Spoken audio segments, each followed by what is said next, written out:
ఇప్పుడు చూద్దాం. ఏపీలోనూ ఇటు యూపీ ట్రీట్మెంట్ ఉండాలి అంటూ కూడా పవన్ చేసిన కొన్ని కమెంట్స్ ఇప్పుడు హాట్ టాపిక్ గా మారింది. రౌడీయిజం అన్నవాడి కాలుకు కాలు కీలుకు కీలు ఎరగదేసి కింద కూర్చోబెట్టాలని ఆయన కమెంట్ చేశారు. అసలు ప్రభుత్వం తలుచుకుంటే మావోయిస్టులే కకలా వికలం అయిపోయారు అంటూ కూడా ఆయన కమెంట్ చేశారు. రౌడీలు ఒక లెక్కన అంటూ ఆయన హితవు పలికిన అంశం మనం చూస్తున్నాం. ఇప్పుడు డిప్యూటీ సీఎం పవన్ కళ్యాణ్ చేసిన ఈ వ్యాఖ్యలు ఎలా తీసుకోవాలి అనేది ఏపీలో హాట్ టాపిక్ గా మారింది. అంటే యూపీ లాంటి పాలన ఏపీలో కూడా అవసరం ఉంది అంటూ ఆయన చెప్పుకొచ్చారా? మరి పోలీసులు అసలు ఏం చేస్తున్నారు, వాళ్ళ వెనక రౌడీలు ఉన్నారని అధికారులు చెబుతున్నారా అనేది కూడా ఇప్పుడు పెద్ద క్వశ్చన్ గా మారింది. అసలు పవన్ కళ్యాణ్ ఏం మాట్లాడారు అనేది ఇప్పుడు ఒకసారి విందాం. కూర్చొని మీరు కాంట్రాక్ట్లు వేస్తే కాంట్రాక్ట్లు వేసిన వాళ్ళందరినీ మేము బెదిరించేస్తాం, జైల్లో పెడతామంటే ఏమనుకుంటున్నారా మీరంతా?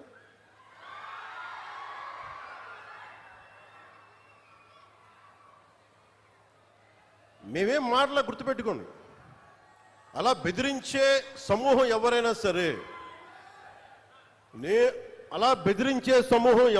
సరే, మిగతా వారి గురించి నాకు తెలియదు. పవన్ కళ్యాణ్కి అధికారం ఉన్నా అధికారం లేకపోయినా పవన్ కళ్యాణ్ ఎప్పుడు పవన్ కళ్యాణ్ లాగే ఉంటాడు. భయపడ్డాం. చాలా ఇంట్లోంచి బయటకు వచ్చేటప్పుడు తిరిగి వెళ్తాం లేదు అని డిసైడ్ అయ్యే వస్తాం. అందువల్ల మీ ఆకు రౌడీలు కానీ అలాగే చెప్తున్నారు. ఏదైనా మాట్లాడితే అధికారులు కూడా భయపడుతున్నారు. ఎందుకు భయపడుతున్నారంటే చెవుల్లో చెప్తారు, అదే సార్ వాళ్ళ వెనక చాలా మంది రౌడీలు ఉంటారండి, కిరాయి హంతకులు ఉంటారంటే, మీకు కరెక్ట్గా యోగి ఆదిత్యనాథ్ లాంటి ట్రీట్మెంట్ కనుక ఒక్కొక్కడికి ఇస్తే ఒక్కొక్కడికి రౌడీజం అంటే కాలు కాలు కీలు కీలు తీసి మడత పెట్టి కింద కూర్చోపెడితే అప్పుడు కరెక్ట్గా చెప్తా, కరుడు గట్టిపోయిన జీవితకాలం ఒకే మన వాళ్ళతో ఏకీభవించవచ్చు, ఏకీభవించకపోవచ్చు. నక్సలైట్స్ తోటి, వామపక్ష తీవ్రవాదులతో మనం ఏకీభవించవచ్చు, ఏకీభవించకపోవచ్చు. అలాంటి బలమైన ఆర్గనైజేషన్నే కకావికలం అయిపోయిన పరిస్థితుల్లో ఉంటే ప్రభుత్వం తలుచుకుంటే అలాంటిది విన్నారు కదా. ఇవి పవన్ కళ్యాణ్ చేసిన కమెంట్స్.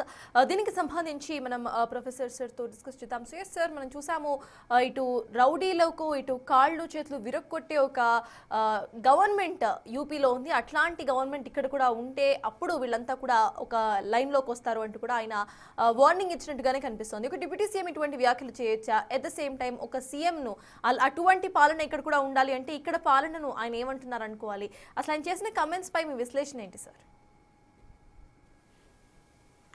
అంటే ఈ కామెంట్లో ఎవరిని ఉద్దేశించి మాట్లాడుతున్నాడో స్పష్టత లేదు.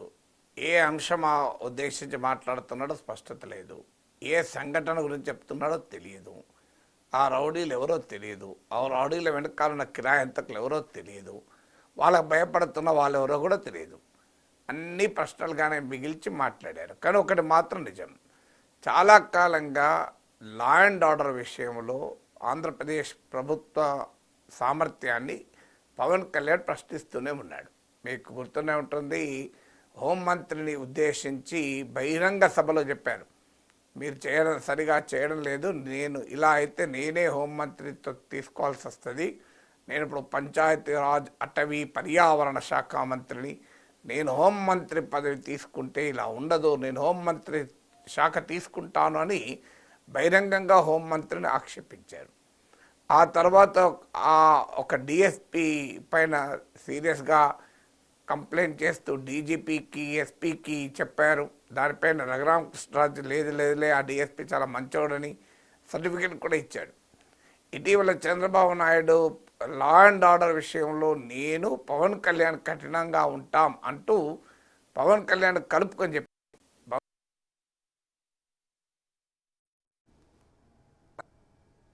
నేను పవన్ కళ్యాణ్ కఠినంగా ఉంటారు అని. సో ఇవన్నీ దేనికి సంకేతం అంటే, మరి పవన్ కళ్యాణ్ ఎవరిని ఉద్దేశించి మాట్లాడుతున్నాడు? హోంమంత్రి పని విధానం పైన పవన్ కళ్యాణ్కు తీవ్రమైన అసంతృప్తి ఏమైనా ఉందా అనే ప్రశ్న ఉత్పన్నమవుతుంది. అలాగే చంద్రబాబు నాయుడుకు ఉన్న పేరు ప్రఖ్యాతులు, మీరు ఆయనకున్న గుర్తింపు వల్ల అడ్మినిస్ట్రేషన్ బలంగా ఉంటుంది, లా అండ్ ఆర్డర్ చక్కబెడతాడు, ఒక పాలనా దక్షత కలిగిన నాయకుడిగా చంద్రబాబు నాయుడుకు పేరు. 2014లో రాష్ట్రం విడిపోయిన సమయంలో కూడా చంద్రబాబు నాయుడుకు ఎడ్జ్ లభించడానికి కారణం అది. సో సంక్షేమ పథకాలు ఇలాంటి విషయంలో జగన్మోహన్ రెడ్డితో పోలిస్తే కొన్ని క్వశ్చన్స్ ఉన్నమాట నిజం. కానీ అక్కడ జగన్మోహన్ రెడ్డిని బీట్ చేసేలా సంక్షేమ పథకాలు ప్రామిస్ చేసి తన యునిక్ సెల్లింగ్ ప్రపోజిషన్ అంటారు, యూఎస్పీ అయిన లా అండ్ ఆర్డర్, అడ్మినిస్ట్రేషన్, డెవలప్మెంట్, ఈ మూడిట్లో జగన్ను స్కోర్ చేశాడు. అందుకే అంత అపూర్వ విజయం సాధించాడు. అందువల్ల Chandrababu Naidu unique selling proposition అంటే తన ప్రత్యేకత అయినటువంటి లా అండ్ ఆర్డర్, అడ్మినిస్ట్రేషన్నే పవన్ కళ్యాణ్ అనుమానిస్తున్నాడా, ప్రశ్నిస్తున్నాడా? అంటే ఏం చెప్పదలుచుకున్నాడు? యోగి ఆదిత్యనాథ్ లాంటి పాలన ఇక్కడ లేదు అంటే ఇక్కడ చంద్రబాబు నాయుడు పాలన అలా లేదు అని చెప్పదలుచుకున్నాడా? లేదా యోగి ఆదిత్యనాథ్ను ప్రేజ్ చేయడము, సనాతన ధర్మ పరిరక్షకుడిగా మాట్లాడడము, నరేంద్ర మోడీని పొగడము, ఇవన్నీ భారతీయ జనతా పార్టీతో తనకున్న సాన్నిహిత్యం కేవలము పొత్తులు రాజకీయాలే కాదు, దానికి ఐడియాలజికల్గా కూడా ఎలైన్ అయ్యాను, హార్డ్ లైన్ హిందుత్వతో, హార్డ్ కోర్ హిందుత్వతో అని చెప్పడమా? So there is something behind what Pawan Kalyan is repeatedly telling. ఏదో కొంతమంది పవన్ కళ్యాణ్ ఏది పడుతుందే మాట్లాడతారని ఆయన విమర్శకులు అనొచ్చు. ఏది పడుతుందే మాట్లాడుతున్నారని మనం అనుకోవాల్సిన అవసరం లేదు. పవన్ కళ్యాణ్ ఏం అనుభవం లేని వ్యక్తి కాదు, ఇప్పుడు 100% స్ట్రైక్ రేట్తో ఎన్నికల్లో గెలిచిన నాయకుడు. So there is some gap. Pawan Kalyan Chandrababu Naidu పాలన పైన ఆయనకున్న ఎక్స్పెక్టేషన్స్లో ఎక్కడో ఒక చోట గ్యాప్ ఉంది అని అర్థమవుతుంది. అందుకే మీకు ఒకసారి క్యాబినెట్లో కూడా అన్నాడు, క్షేత్రస్థాయిలో మనం అనుకున్న గవర్నెన్స్ క్షేత్రస్థాయిలో ఉండడం లేదని కూడా అన్నాడు. సో గవర్నెన్స్ పై కూడా ప్రశ్నలు లేవనెత్తాడు. సో క్షేత్రస్థాయిలో లేదని.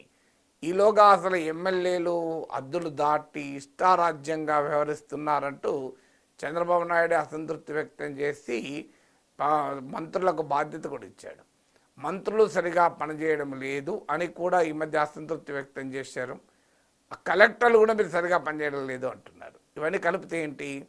ఎమ్మెల్యేల అవినీతి భయంకరమైన స్థాయికి పెరిగింది, ఇష్టారాజ్యంగా ఉన్నారు అన్నది చంద్రబాబు నాయుడే కాదు, ఆంధ్రజ్యోతి కథనాలే కాదు, రాధాకృష్ణ విశ్లేషణలే కాదు, టీడీపీ నేతలు బహిరంగంగా టీవీ ఛానల్ వచ్చి, అది కూడా తమకేమి వ్యతిరేకం కాని టీవీ ఛానల్ వచ్చి కూడా మాట్లాడుతున్నారు.